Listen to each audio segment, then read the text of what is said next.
জান্নাত সুখ শান্তির ঘর, ওরকম জীবন।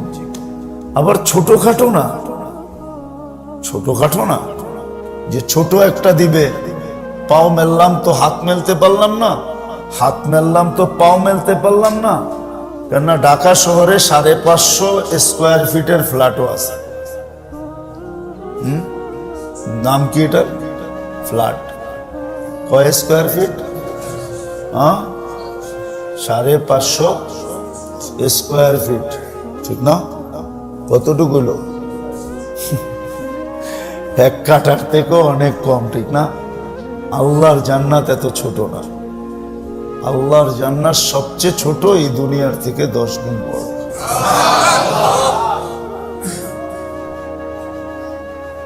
এই দুনিয়ায় মাটির অনেক প্রকার আছে না?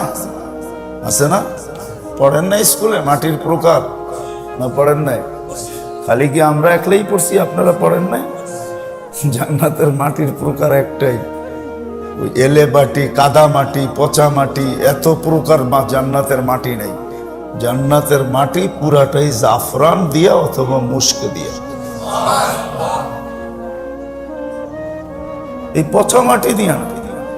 জান্নাতের বিল্ডিং এরকমই, দুনিয়ার ইটের বিল্ডিং না, রূপার ইট হবে অথবা সোনার ইট হবে। দুনিয়ায় হলো সব লতা পাতা দিয়া ভরা, ঠিক না? কি তরুলতা বলি না আমরা?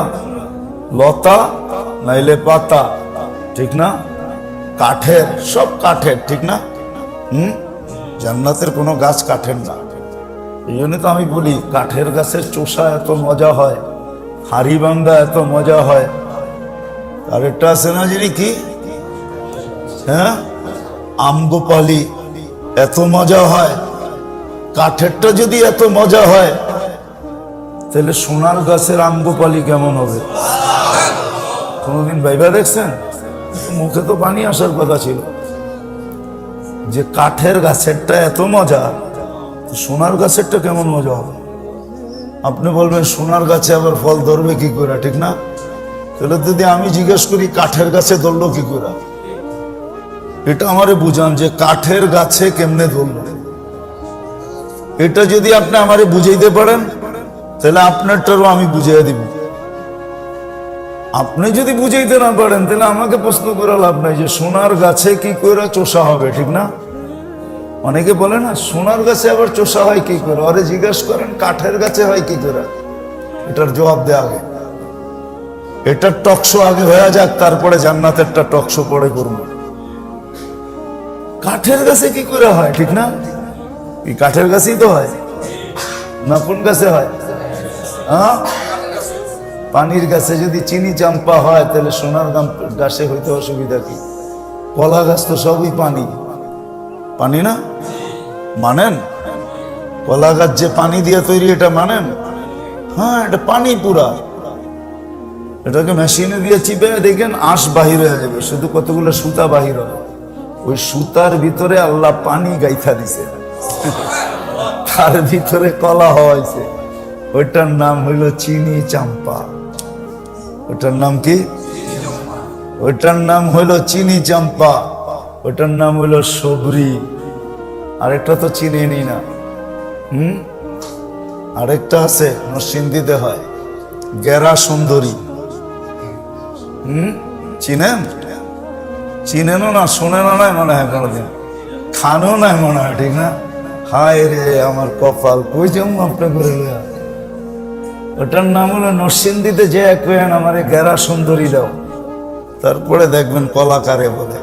ওটা পানির ভিতরেই তৈরি হয়, পানির গাছেই। পানির গাছে যদি গেরা সুন্দরী হইতে পারে, তাহলে সোনার গাছেও গেরা সুন্দরীর বড়টা হতে পারে।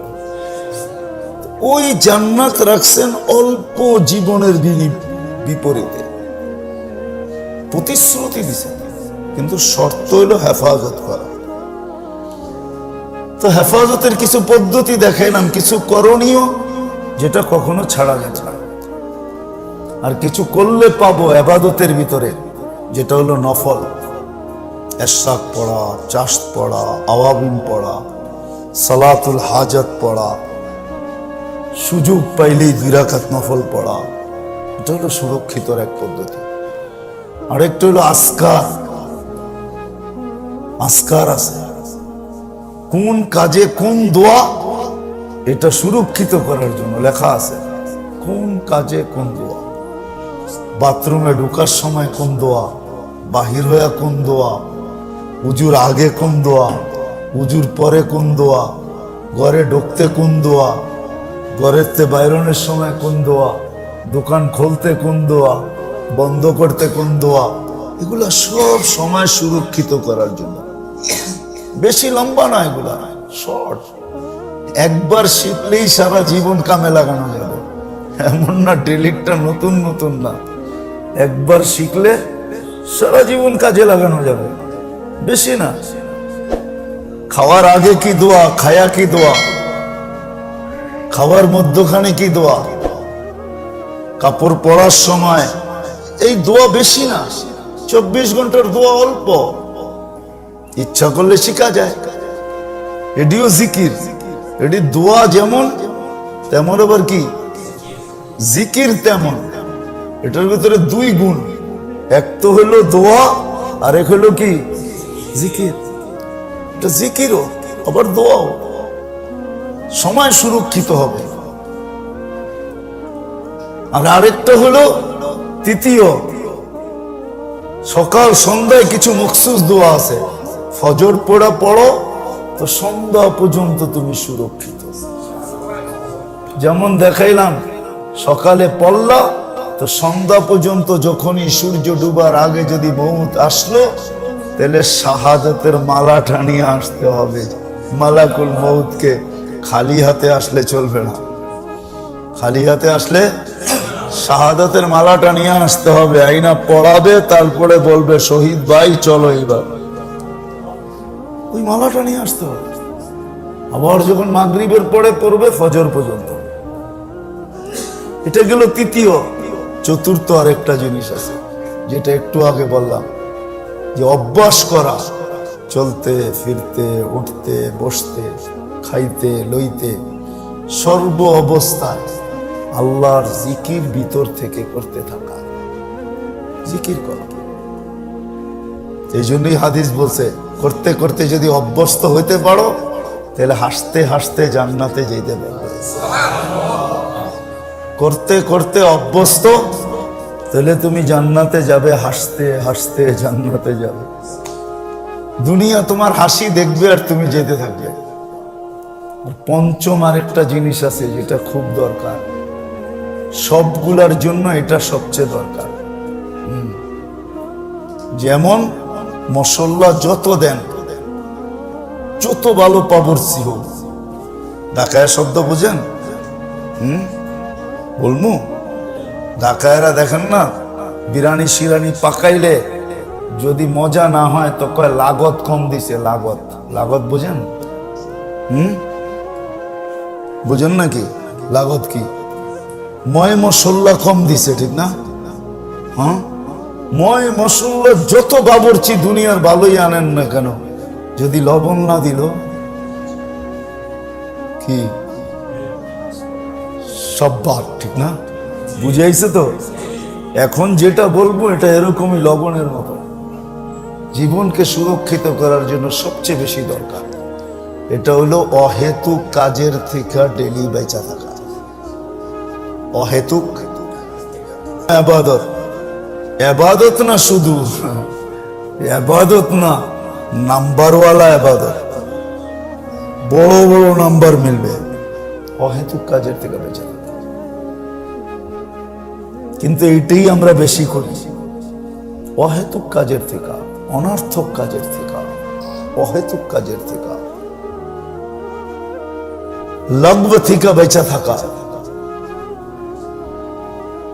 যেটাতে কোনো দুনিয়া আখিরাতের ফায়দা নেই, এরকম জিনিস থেকে বেঁচে থাকা, অহেতুক জিনিস থেকে বেঁচে থাকা। এটা হলো লবণের মতো। লবণ ছাড়া যেরকম সমস্ত মশলার মজা উড়ায় দেয়, রাঁধুনির থেকে রাঁধুনিকে কি করে দেয়, যত বড় রাঁধুনি হোক, কিন্তু লবণ না দিলে যেরকম কি ফেল, নাম ধুলিস্বাদ হয়ে যায় যে কি পাকাইছে, ঠিক না? ঠিক এরকম অহেতুক জিনিস থেকে যদি আমরা বেঁচে না থাকি, টুটাফাটা আবাদত তো এই উম্মতের হয়ে যায়, কেন এই উম্মতের আবাদতের পরিধি তো ছোট না। দেখেন আপনি এক ওয়াক্ত পড়েন 10 ওয়াক্ত হয়ে যায়, ঠিক না? কয় ওয়াক্ত পড়ি? কয় ওয়াক্ত হয়? আর জামাতের সাথে পড়লে 270 ওয়াক্ত হয়। আবাদতের পরিধি তো এই উম্মতের বড়, কিন্তু সব খায়া ফেলে কিসে? অহেতুক। কি অহেতুক? অহেতুক কাজের থেকে বেঁচে থাকা, এটা সবচেয়ে বড় বুজুর্গি। অহেতুক জিনিস থেকে বেঁচে থাকা এটা সবচেয়ে বড় বুজুর্গি। এই জমানায় ইবাদত বড় বুজুর্গি না। আমি আমাকে বলতেছি, আপনাদেরকে না। আমার মুখটা আমার কানের অনেক কাছে, আমার মুখটা আমার দিলেরও অনেক কাছে। আপনাদের জন্য বলতেছি না, আমার জন্য। এই যুগের সবচেয়ে বড় বুজুর্গি ইবাদত না। এই যুগের সবচেয়ে বড় বুজুর্গি হলো অহেতুকের থেকে বেঁচে থাকা। ওদের পিছনে তোমার দুনিয়াটাকে শেষ করে দিছো, ওরা কবর পর্যন্ত তোমাকে পৌঁছাবে। এমনও লোক আসবে শুধু বলবে, তারা করবে, জলদি দাফন করো, ফতুয়া শোনাবে, কেন দেরি করতেছ, মুর্দাকে দেরি করা ঠিক না, তাড়াতাড়ি দাফন করো, জানো না মার্কেটটা খোলা, জানো না দোকানটা খোলা, ধোলা দোকানটা থুইয়া আসছি, কাস্টমার বসায় রেখা আসছি, তোমাদের এখানে কতক্ষণ অপেক্ষা করব, তাড়াতাড়ি দাফন করো। ওরা তাড়াতাড়ি করতে চাবে, দাফন হয়ে যাবে, যার মতে যে যেদিকে ছুটা চলে যাবে। এমনকি এইখানেও সন্তান আছে, সারা বৎসরে একবারও বাপের কবরের পাশে দাঁড়ানোর সুযোগ হয় না।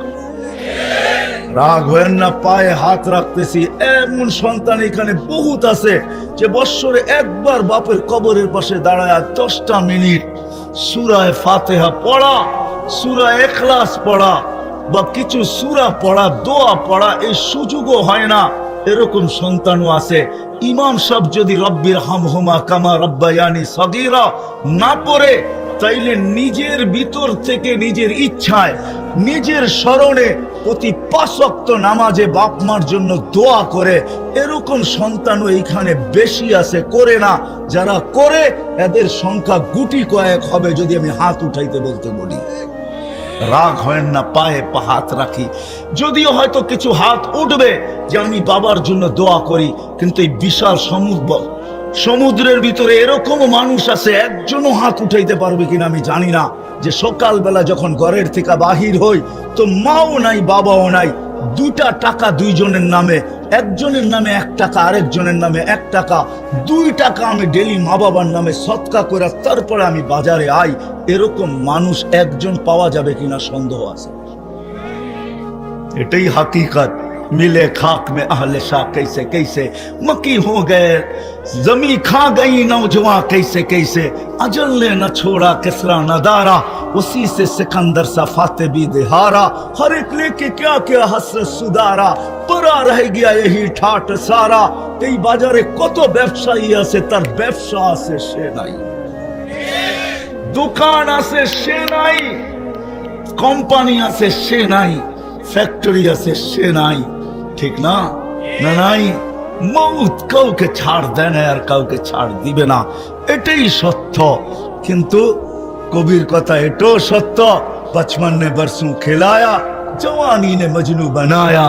যৌবনের তাড়নায় মাতাল সবাই হয়, শুধু যৌবনের তাড়নায় হয় না, হাজারো তাড়নায় আমরা এখন মাতালের মতোই চলতেছি। কবির কথাই সত্য, সব জিনিসের ভিতরে যৌবনতা আছে, শুধু মানুষই যুবক হয় এরকম না, সব জিনিসের ভিতরে একটা যৌবনতা আছে। দুনিয়াতে আমাদের যুবক বা আমাদের সারা দিন কানগুলা কত জিনিস দ্বারাই তো ভরতে থাকে, ঠিক না? কেউ হয়তো ইয়ারফোন লাগায় শুনতে থাকে, 2 কানেই লাগায়, কেউ 1 কানে লাগায়, কেউ না লাগাই শুনতে থাকে। কিন্তু একটা দিন আসবে আল্লাহ শোনার জন্য আমাদেরকে আহ্বান করবেন, স্টেজও লাগানো হবে, প্রথম ফেরেশতারা শোনাবে, কিন্তু এখানে একটা শব্দ আছে, ফেরেশতারা যখন শুনাইতে থাকবে তো আল্লাহ নিজেই বলছে লাখান আল মৌতুলা মুত্তুম, যদি মৃত্যু থাকতো তো আওয়াজের কারণে, মধুরত্বের কারণে তোমাদের সবার মৌত চলে আসতো। আমি কাউকে ছোট করতে চাই না, কিন্তু কারি বাসে দিয়ে যদি আজকে এই মজলিসে চলে আসতো তো আপনাদের কি অবস্থা হইতো। এই শতাব্দীতে আল্লাহ তার মতো আওয়াজ কাউকে দেয় নাই, সবাই নকল করে কিন্তু বাসের কেউ না। যদি আজকে কবর থেকে উঠা এখন কারি বাসের সিঁড়ি দিয়ে আসতে আসতে এইখানে এইসব মাইক ধরে তো আমাদের কি অবস্থা হবে। তো ফেরেশতারা শুনানোর পরে আল্লাহ বলবে লাউ খানাল মাউতু লামুতুম, তারপরে আল্লাহ জিজ্ঞাসা করবে এর চেয়ে সুন্দর? তো আমরা সবাই বলবে আল্লাহ এর চেয়ে সুন্দরের আমাদের কোনো ধারণা নাই। তো আল্লাহ বাধ্য করবে এর চেয়ে সুন্দর শুনবে। তো আমরা বলবো আল্লাহ যদি থাকে, তো আল্লাহ ডাকবে তালিয়া দাউদ। দাউদ আলাইহিস সালাম উঠে স্টেজে আসবে আর শোনাবে। উনি যখন দুনিয়াতে জবুর শুনাইতেন, আজকে তো আমাদের যুবকদের পায়ে হাত রেখা বলি তোমরা কোন গান খুঁজনা ডান্স দাও। দাউদ আলাইহিস সালাম যখন জবুর পড়তেন তো পাহাড় ডান্স দিত, পাহাড় তামায়ালাতিল জিবাল, পাহাড় পর্যন্ত নাচতে থাকতো।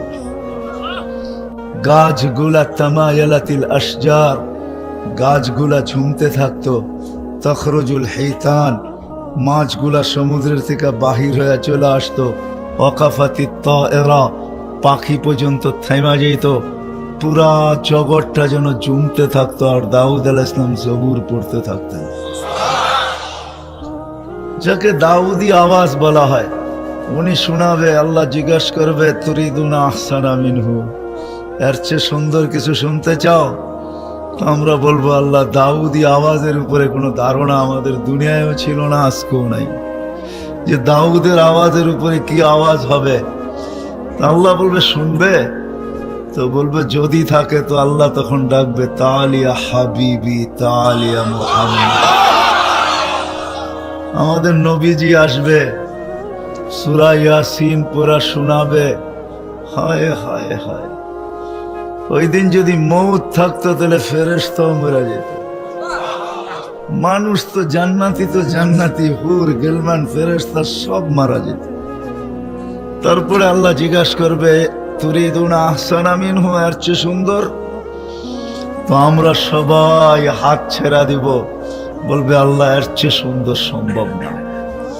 সৃষ্টির সর্দার, দুজাহানের বাদশাহ, কিয়ামতের মাঠের বাদশাহ, উনি শুনায়া ফেলছে এর চেয়ে সুন্দর কি হবে। আল্লাহ মুস্কি হাসি দিবে আর বলবে তুরিদুনা আহসানা মিনহু, এর চেয়ে সুন্দর শুনতে চাও? আমরা হাল ছেড়া দিব, বলবো আল্লাহ আপনি জানেন, আমাদের এর চেয়ে সুন্দরের কোনো ধারণা নাই। তখন আল্লাহ নিজেই বলবে রেজওয়ান ইরফাইল হিজাব, রেজওয়ান পর্দা উঠা দাও, আর আল্লাহ নিচে নাইমা আসবে। কারি সাহেব সূরা রহমান শুনাইছেন, আল্লাহ সূরা রহমান শোনাবেন। কেমন হবে ওই স্টেজ? ওটার জন্যই আজকে একটু চেষ্টা, ওটার জন্যই আজকে একটু গোলামি। গোলামি বোঝেন? একটু গোলামি বোঝেন? কারো অধীনস্থ হওয়া, এটার জন্যই। বেশি দিন না, 60-70 বছর, বেশি দিন না, ওই মজা পাওয়ার জন্যই। আমি তো এক স্টেজের কথা শুনাইলাম। যুবক জান্নাতে বসা বসা ভাববে, পায়ের কাছে দুইজন বসা থাকবে, মাথার কাছে দুইজন বসা থাকবে। কেন সবাই তো জান্নাতে যুবক অবস্থায় যাবে, বুড়া তো আর জান্নাতে যাবে না। এটাই সত্য, ঠিক না? কি বলেন? বুড়া দাড়ি পাক না, এরা জান্নাতে যাবে টাবে না, সব যাবে যুবক হয়েই যাবে। তো জান্নাতে 120 ফিট লম্বা হবে, টেকলা গায়ে বসা থাকবে, পায়ের কাছে দুইজন, মাথার কাছে দুইজন বসা খেদমত করতে থাকবে। হুর হুর। হঠাৎ মনের ভিতরে দুনিয়ার গানের কথা মনে উঠবে, মুখ দিয়া বলবে না, ওইখানে তো মনে যা আসবে সাথে সাথে ব্লুটুথে এদিক ওদিক চলে যাবে। শেয়ার হিট সবার খোলা থাকবে, ওই চারজনও জেনা ফেলবে যে মনের ভিতরে কি আসছে। দুইজন পায়ে আসতে মারবে, দুইজন কাঁধে মারবে, আর বলবে আল্লাহর ওলি দুনিয়ার গান্দা গান আর দান্ডা নাচ, দেখবি নাচ। তো দুইজন পায়ের থেকে উঠবে, দুইজন মাথার কাছ থেকে উঠবে। হয় হয় যাদের লেহেঙ্গার গের হবে 3 কিলোমিটার করে। লেহেঙ্গা চিনেন না? মনে হয় এই বাজারে বিক্রি শিক্রি হয় না লেহেঙ্গা, ঠিক না? লেহেঙ্গার গের হবে 3 কিলোমিটার। পায়ের ভিতরে পড়া থাকবে নুপুর, বা পায়ের ভিতরে ঘুংরু পড়া থাকবে। এক এক পায়ে ঝংকার মারবে, আর এক এক পায়ের থেকে 1 লক্ষ আলো বাহির হবে। দুইজন নাচতে নাচতে মাথার দিকে যাবে, আর দুইজন নাচতে নাচতে পায়ের দিকে আসবে। চারজনে পাও হবে 8টা, পয়েক ঝংকারে 8 লক্ষ আলো বাহির হবে, একটা আরেকটার সাথে মিল হবে না। ডিস্কো 40 বছর চলতে থাকবে, 40 বছর টানা। একটু গোলামি নেওয়া শুধু, আর বেশি না। 60-70 বছরের গোলামিতে 40 বছর ডিস্কো চলতে থাকবে। চারজনে ডিস্কো চালাবে। প্রথম জংকারে যে 8 লক্ষ আলো বাহির হয়েছে, শেষ জংকারে ওই 8 লক্ষের একটা কালারও রিপিট হবে না, দ্বিতীয়বার আসবে না। প্রত্যেক জংকারে নতুন নতুন কালার আসবে। হায় হায়, দুনিয়ার এই 8-10টা বাতি না যুবক, পায়ে হাত রেখা বলি, একটু গোলামি অর্জন করো, একটু গোলামি, একটু গোলামি অর্জন করো। 60-70 বছর একটু ধৈর্য ধরো। পাওয়া যাবে গাউসিয়া তো এরকম যুবক যে কক্সবাজার যে জুতা দেখা এসছে, জুতা। রাগ হয়ে যাবা বললে? বার্মিজ জুতা না, বার্মিজ জুতা না। বারবার তাকাইছে তো পায়ের সে খুলে জুতা দেখায় দিছে। আরেকবার দেখবি সাইজ, ঠিক না? জান্নাত সৈকত আছে, সৈকত দেখতে দেরি, বুকে লাগতে দেরি হবে না। আয়েশা লাইগা বলবে আনা হুব্বুক ওয়া আনতা হুব্বি, আমি তোর ভালোবাসা, তুই আমার ভালোবাসা, এতদিন অপেক্ষা করলি কেন? ওইখানেও সৈকত রাখা আছে, একটার নাম বাইদাজ, একটার নাম বাইদাখ। এই জন্য জান্নাতীরা সকালে বুড়াডিও জোয়ান হয়ে যাবো গা সব। সকালে কইব ইনতালিকু বিনা ইলা বাইদাজ, সকালে বাইদাজে যাবে, বিকালে কইব ইলা বাইদাখ। প্রতিদিন সকাল বিকাল দুইটা দুইটা দৌড়া নিয়ে আসবে, যেটির নাম আল্লাহ কোরআনে দিছে মসজিদ। ওয়ালাদাইনা মসজিদ, আমাদের কাছে অনেক কিছু রাখা আছে, ওইখানে ছড়ানো আছে, যেটাকে দুনিয়ার শব্দে আরে ডানা কাটা পড়ি আর কি।